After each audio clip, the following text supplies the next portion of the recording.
Hello, everyone. Good to see all those faces.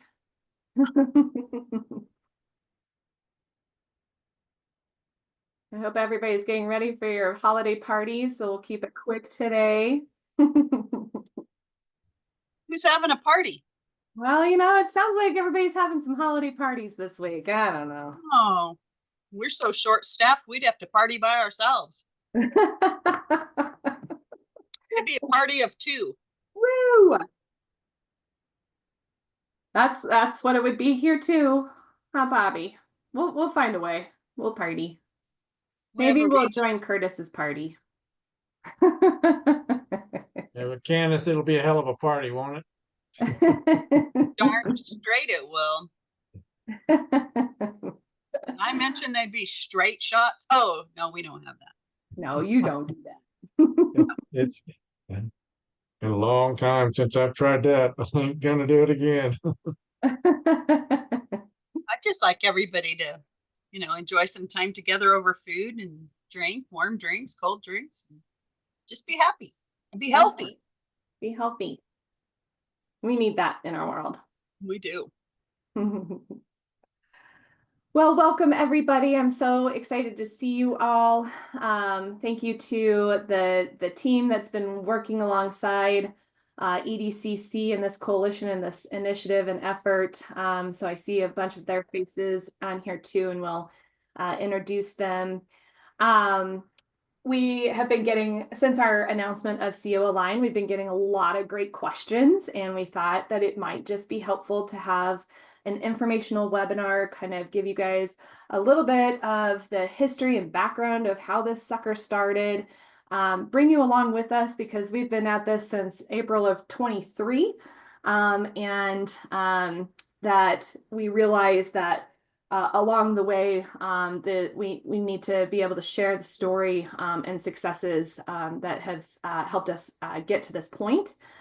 So I have kind of a bullet point of how we'll kind of go through this today. I give us a little bit of that history, what our vision and victory looks like, who the coalition is, some of the milestones that we've hit along the way and what we see moving forward. What this means to you all and why we're bringing you along on this journey with us. Why sign this MOU? What is this MOU and why are we signing it?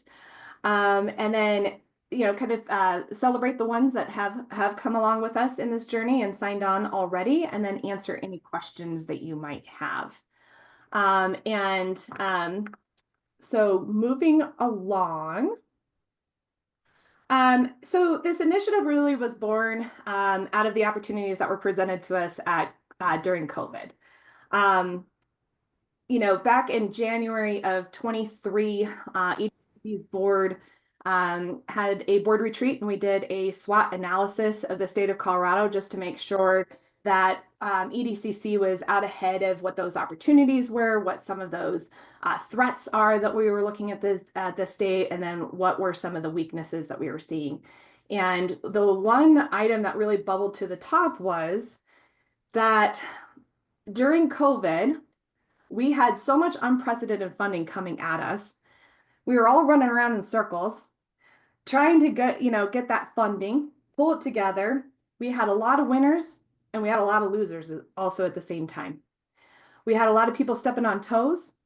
We had the state going after regional funding, regionals going after state funding. There was really no cohesiveness to what it was that we were doing. And we realized that this was a true weakness of ours because, one of the things that the state of Colorado does differently than any other state is that we do our economic development in a very grassroots way. I was at Metro Denver EDC for 5 years, and then I will be celebrating my 9th year with EDCC in January, if you can believe that. And it's until now I actually realize like who does what, where, and why, and how they all overlap each other. And maybe we're not doing such a good job in that overlapping as well. And by the way, I didn't introduce myself. For those of you that I don't know, my name is Kim Woodworth, and I have the great pleasure of serving as the Executive Director for the Economic Development Council of Colorado. So I do apologize for that.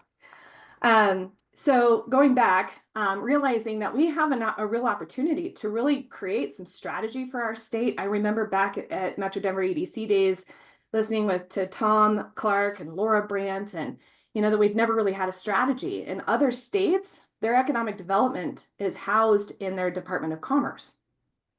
We don't have a Department of Commerce. We have a Governor's Office of Economic Development and International Trade, as you all know, and we have a Department of Local Affairs. And then we have our Colorado Department of Labor and Employment, all of which do different things, but sometimes overlap in certain programs, and can often be very siloed. But that this was an opportunity to kind of start to think about how we can create a better framework for the state. Also at the time, for the first time ever, the state of Colorado was actually going after federal funding.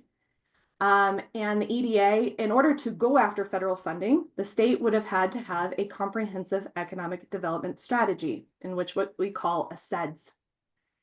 The state did not have a CEDS, and because we were in this unprecedented time, they accepted the Blueprint 2.0, and if some of you remember, this was done during Hickenlooper's term. So we had a blueprint and then Blueprint 2.0.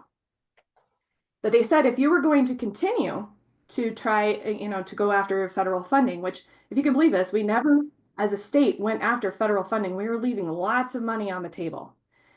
If you're going to go after any additional funding, you will have to have a CEDS. And so the state committed to developing a comprehensive economic development strategy. And we saw this as an opportunity to say, all right, if we're going to have a strategy for the state, we want to make sure that that state CEDS is aligned with our regions. Also at the time, we were not fully regionalized. We had, I believe, and Candace, you'll have to fill in for me on this one, I believe we had either 8 or 9 regions at the time. So we had whole pockets of the state that didn't have a region who, and I'm going to back up. So for some of you who do not understand what a region, like a regional economic development district is, it's a multi-jurisdictional entity, typically composed of multiple counties, and in some cases, even crossing state lines.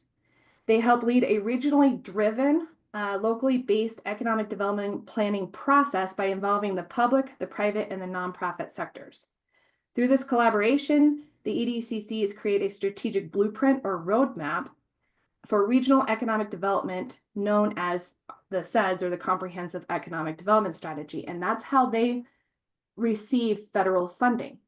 And they have to do this every 5 years.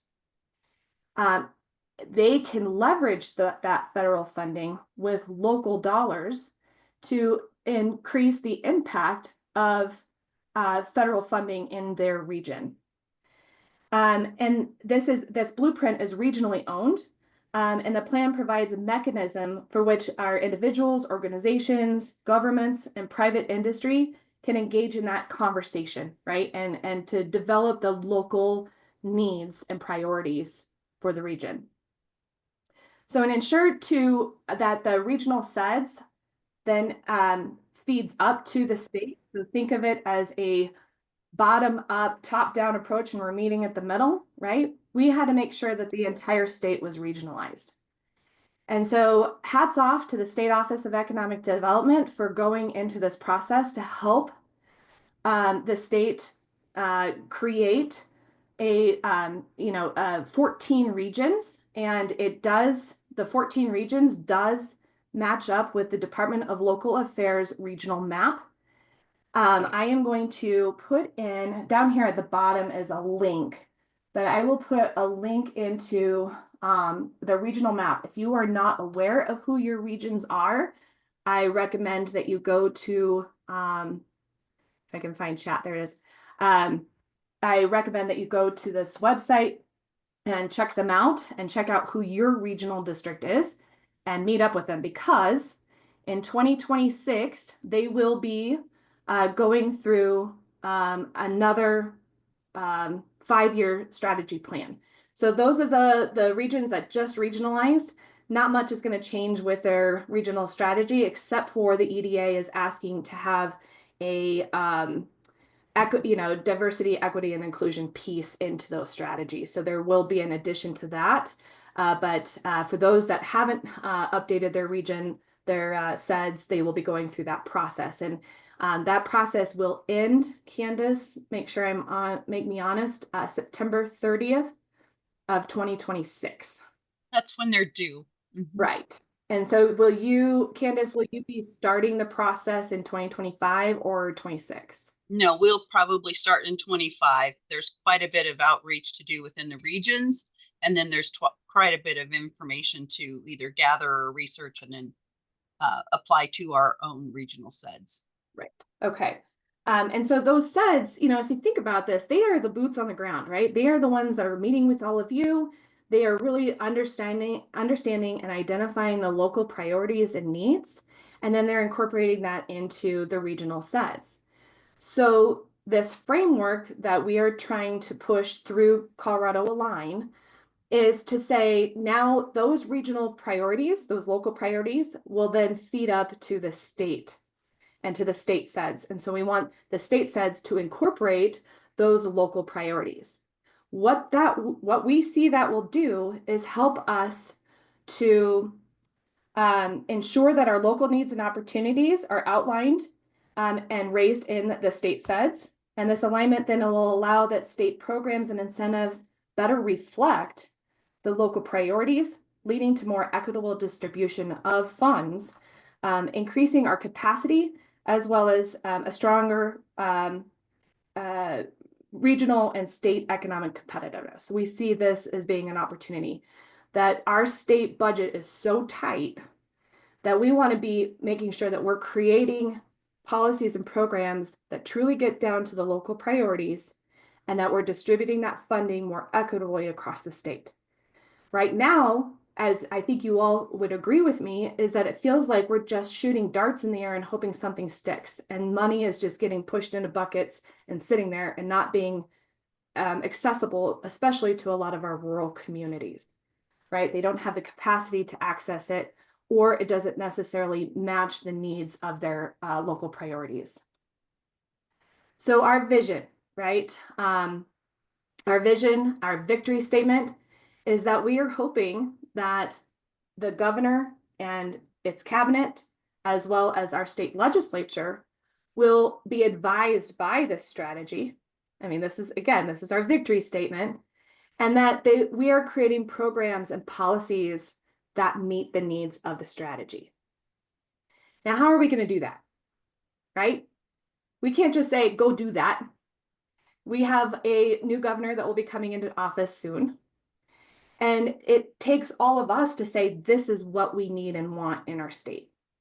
We want this strategy because we realize that this will increase our capacity and our competitiveness, within our country, right? So that's where the MOU comes from, right?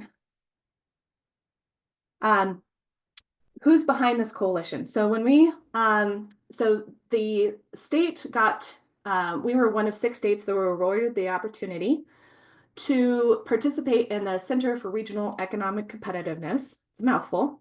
They're out of Washington, D.C., their Policy Academy. This was originated from the EDA, who at the time was saying, oh my gosh, everybody is like going after money. They're stepping on each other's toes. We want the states to be better aligned with their regions. How do we make that happen? And so this Policy Academy was like a 6-month, 8-month journey of learning how we could better align our state offices with all of the work that's being done on the ground, right?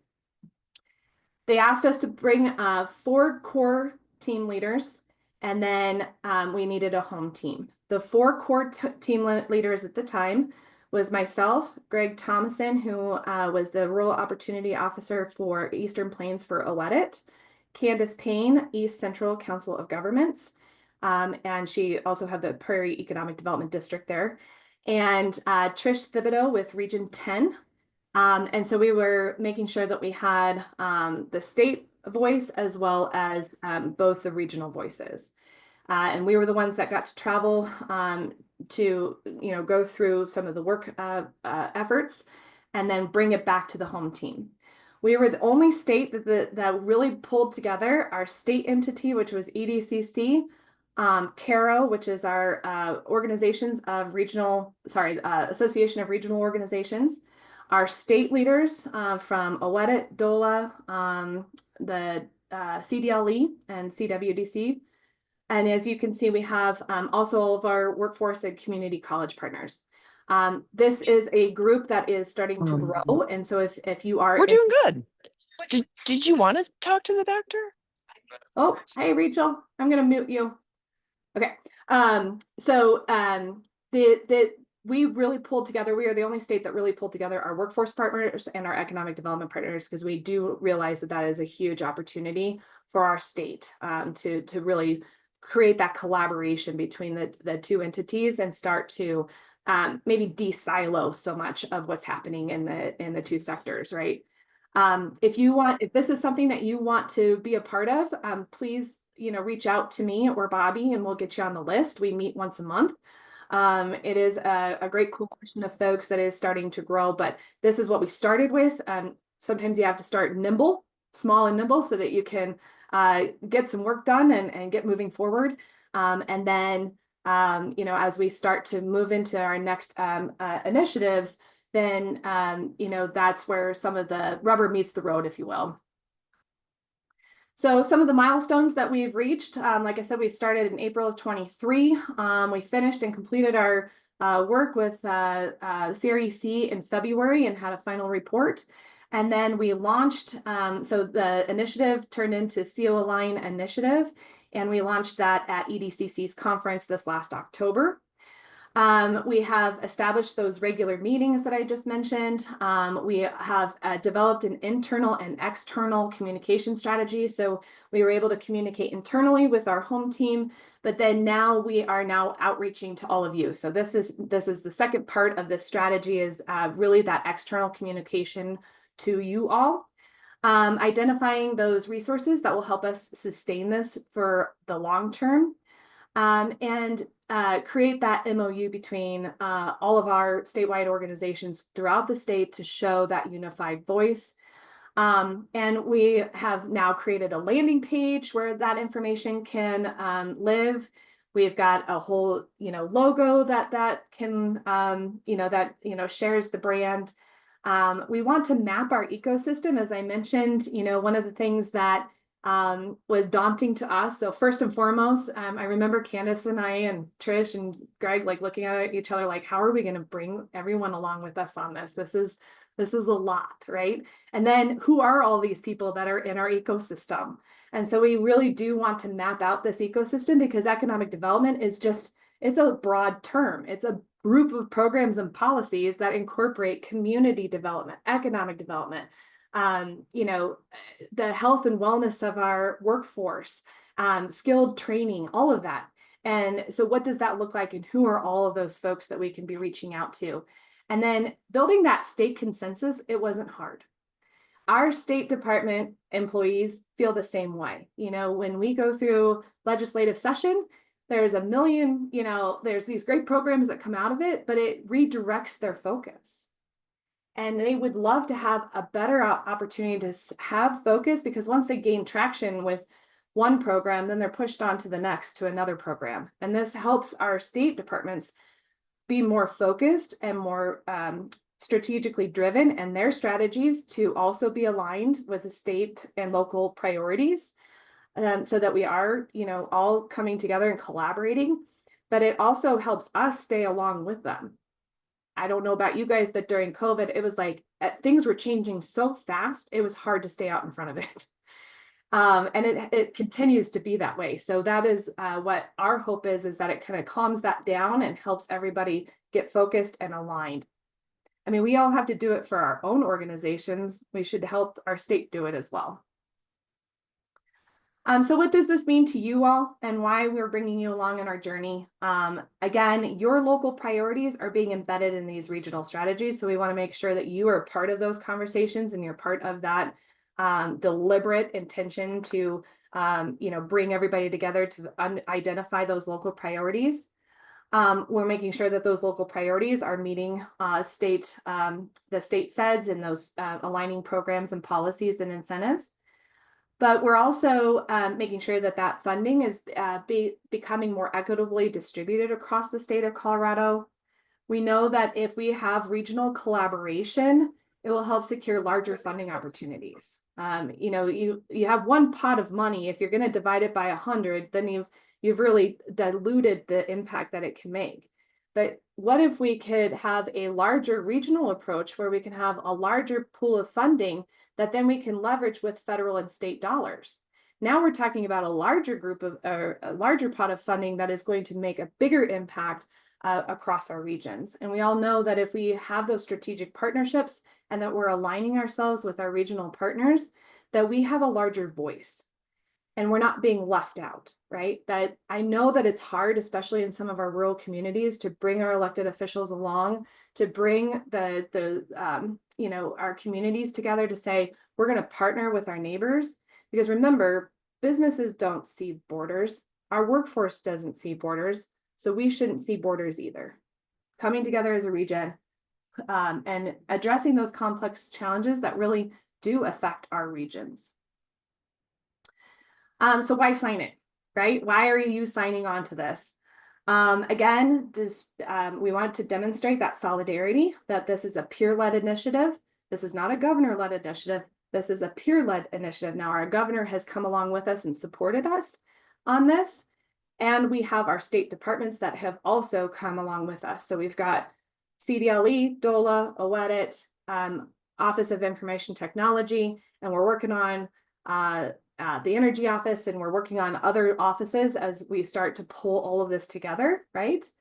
And then creating that lasting framework so that it lasts those political cycles, and then supporting that equitable funding across the state. These are the folks that have signed on so far, and you can see if you go to our landing page and you go to the bottom of the landing page, you'll start to see it populate as people are signing on to the MOU.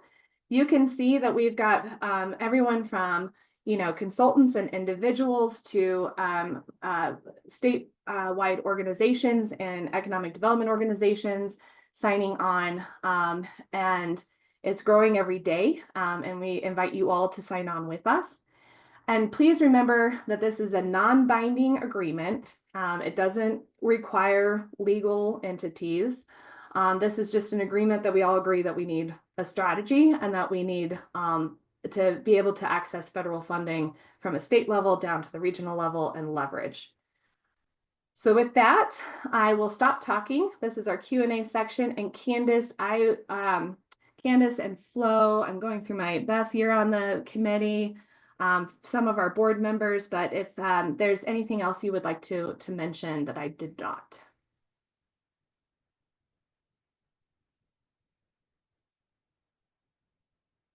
Okay. Well, don't be afraid to ask questions because that's what this is about. Kim? Yep. Actually, a question. It was fabulous, and I really applaud you guys for the great work to pull this together. So critical, and you know, have long been a fan of this. A question that wasn't mentioned is the legislature. When you talk about all the partners, is there a role that within the regions? I have no doubt that your municipalities and counties, the opportunities for regulations that impact economic development there. But what about the state legislature?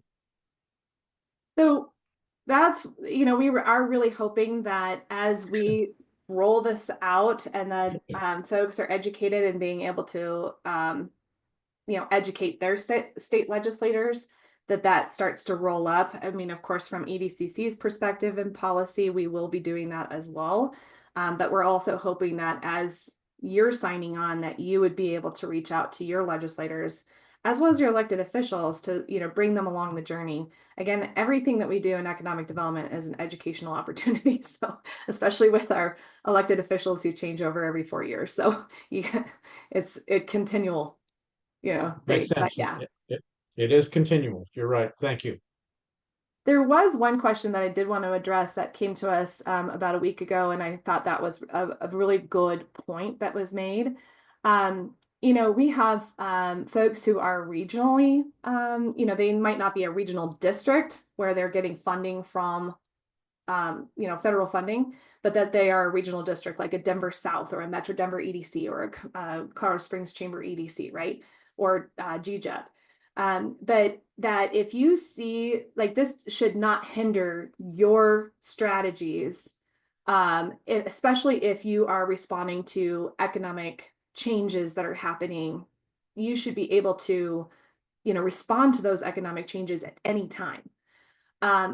These local priorities and what's going to be set in the strategy most likely are going to be very large systemic issues that are being addressed. So, you know, through our districts, you know, they focus on the health and wellness of our workforce. They focus on infrastructure. They focus on, like, even childcare, you know, some of these bigger issues that are going to take a long time to, you know, to address. And it's going to take multiple facets of programs and funding to be able to address and change.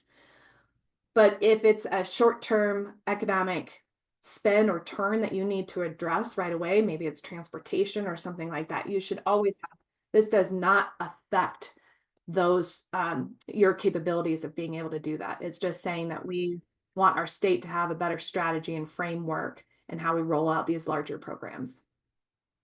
Hi, Trish. It's so good to see you. Hello. I had to pop in. Yes.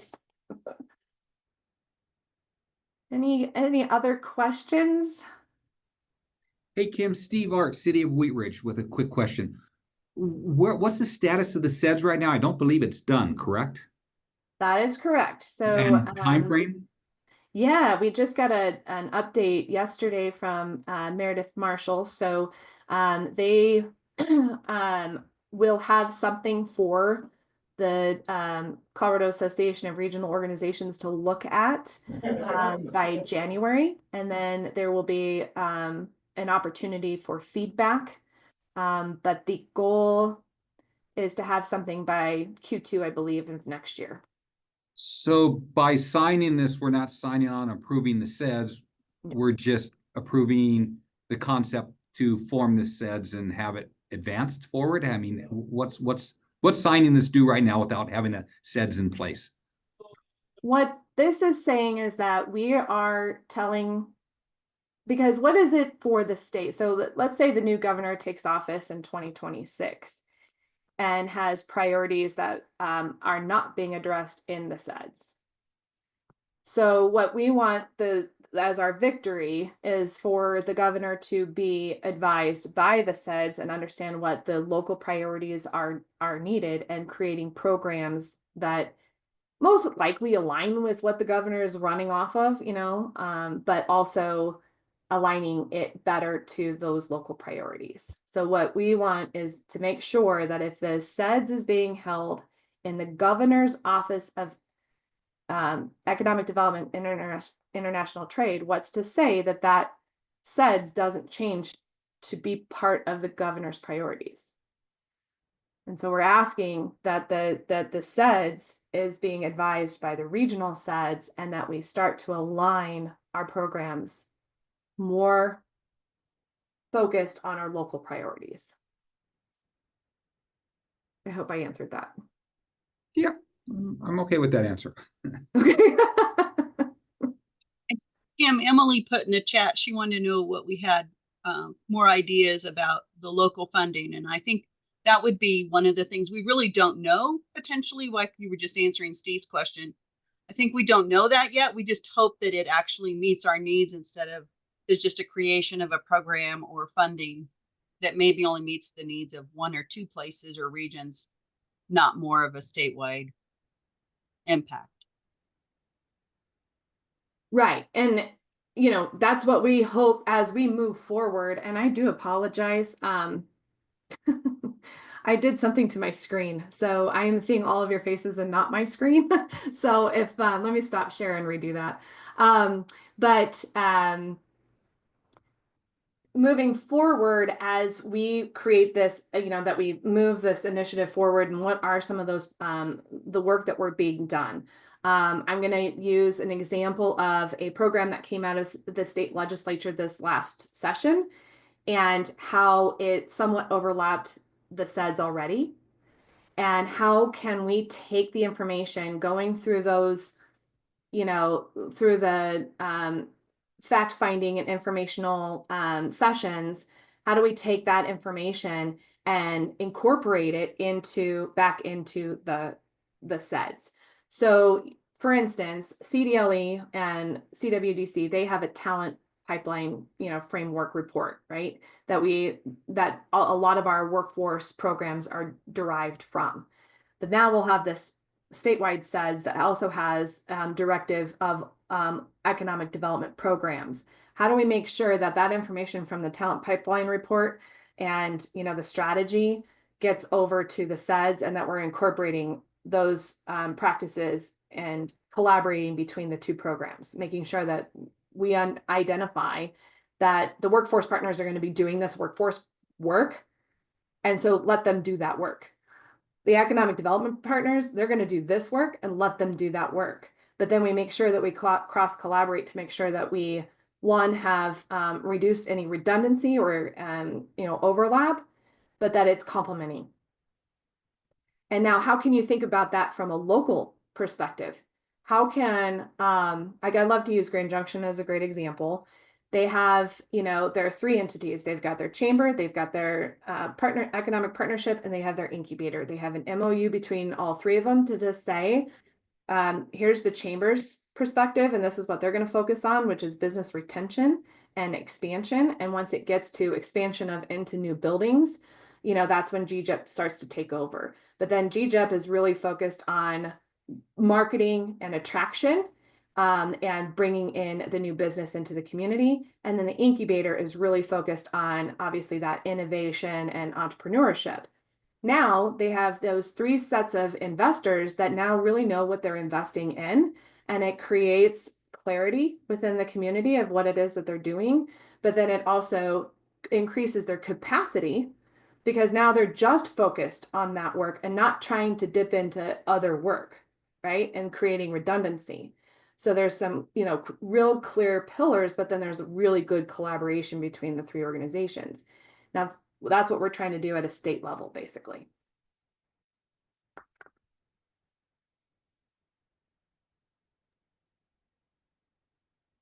Yes.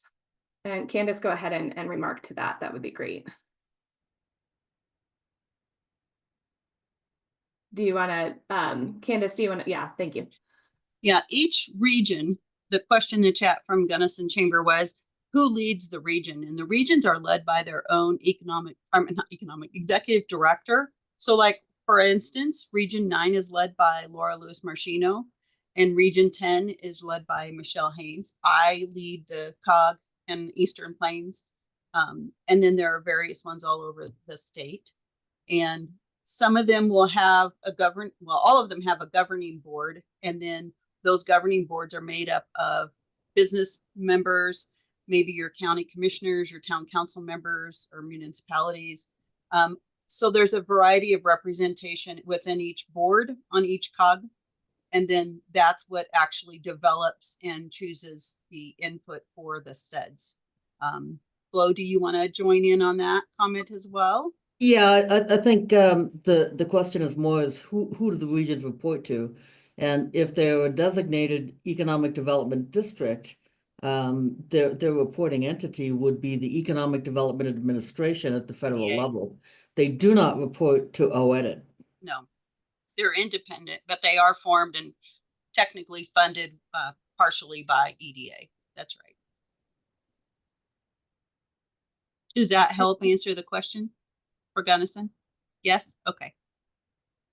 Yeah, and typically too, like the way policy is created in the state of Colorado, we haven't had the opportunity to really leverage state dollars with federal dollars. So when I think about the economic development districts, when I think about like Manufacturers Edge, for instance, our MEP center, in order for them to get that funding, there's also a need for a state match. And when our budget is being kind of, really tied up with all these other programs, it doesn't allow us to be more flexible with those state matches. And when we can state match, you just have such a bigger impact for some of these federal programs that we're not leveraging well enough.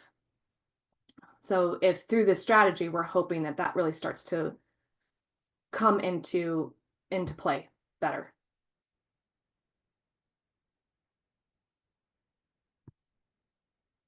Can you guys see my screen now? Someone was asking about the list, but again, you can see it, and I will give you guys the landing page. So one of the other things that I wanted to mention to you all, so when you go to the landing page, you will see kind of a box, and actually I will share that screen. You will see a box, and you're just filling out your information, and then you should receive an email. In that email then is the MOU for you to sign. There is a way for you to share the information that you just signed on to CO Align. And then there's also a toolkit that you can access that has the flyer, it has the logos, and it has some of the reports that came from CREC and the impact that this really is making. And so that's where you're going to sign the MOU, and it's a very simple Google Doc where you just sign your name. And I will kind of let me see if Do we have a deadline for when we would like to have the signatures on the MOU, or is this ongoing, or can you join at any time? You can join at any time. I know that some folks feel that they do need to bring this in front of their boards, and I'm happy to address your board or address any questions that your boards might have. But again, this is the box. When you hit submit, that's when you get an asset email, and the asset email looks like this, and you can join the initiative by signing, and you can you can sign the MOU, which is a Google Doc, and then it will send you a copy that you can print up. There's a sample press release so that you can share that you are part of this initiative. And like I said, the brand guideline and book, and download any of the logos. We're asking that folks, show that you're part of this initiative by putting the logo on your webpage.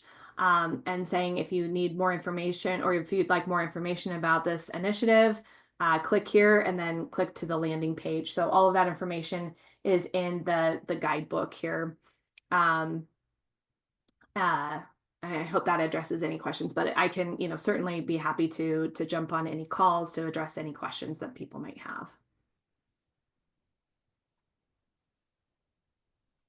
Kim, Steve said he signed up, but he hasn't gotten an email yet. So how long should he wait before he says, hey, I didn't get anything? It should take a few minutes to get into your inbox, but if it doesn't, it's probably because you've got a spam filter that doesn't like us, and it's probably in your spam folder. And if not, I have a link that I can share with you all. I'm just going to go ahead and stop sharing. And Steve, share that the doesn't link. mean you're on the naughty list. You still have a chance for next week. Yes. No, trust me, I'm on the naughty list, so that's okay. Okay, well, this will get you off the naughty list. Yeah, it came about 10 minutes ago. I signed up, still haven't received anything, just didn't know if it was instantaneous Okay. or not. And it's All right, not, so- and it's not in my spam. Everyone in the meeting, here is the link to the MOU, so you just don't have to go through that whole process. And then I can share with you guys the email once I see you sign up.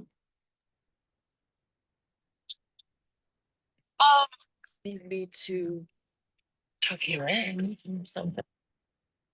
I was gonna go to my office. Kim, on the slides, it mentioned that Visual Networks Lab. Do we want to give any information on that, or how is that in the process of helping us map our coverage?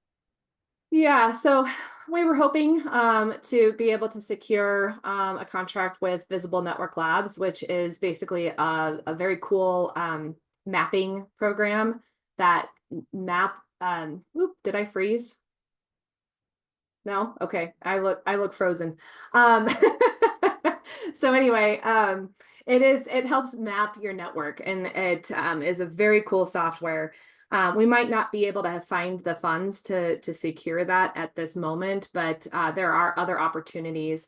I've also created some nomenclature, which will be the next rollout, so that we all understand what we all do in this environment. How everybody overlaps the. There was some mention, about, you've got your local entities, you've got private, public-private, you've got municipal, county, districts, COGS, workforce. I mean, it runs the gamut. And so it's how does that, how do we all play in the sandbox together and do the job really well without stepping on each other's toes?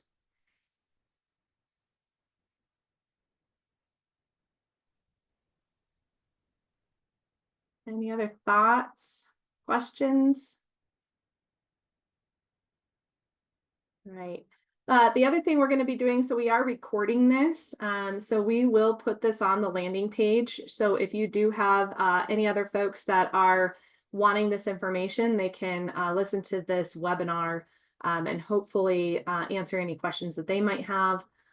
If you think of any other questions moving forward, please don't hesitate me or to Candace or Flo. Or any of our coalition members, but we're happy to answer those questions for you. All right, I'm hoping to see all of you signing on today. We appreciate you all. Happy holidays. We wish you the best with your families and friends, and we'll see you here in the new year. And thank you for your time. Merry Christmas, everyone. Merry Christmas. Take Happy care. holiday. As well. Bye-bye. Be safe.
Is it done?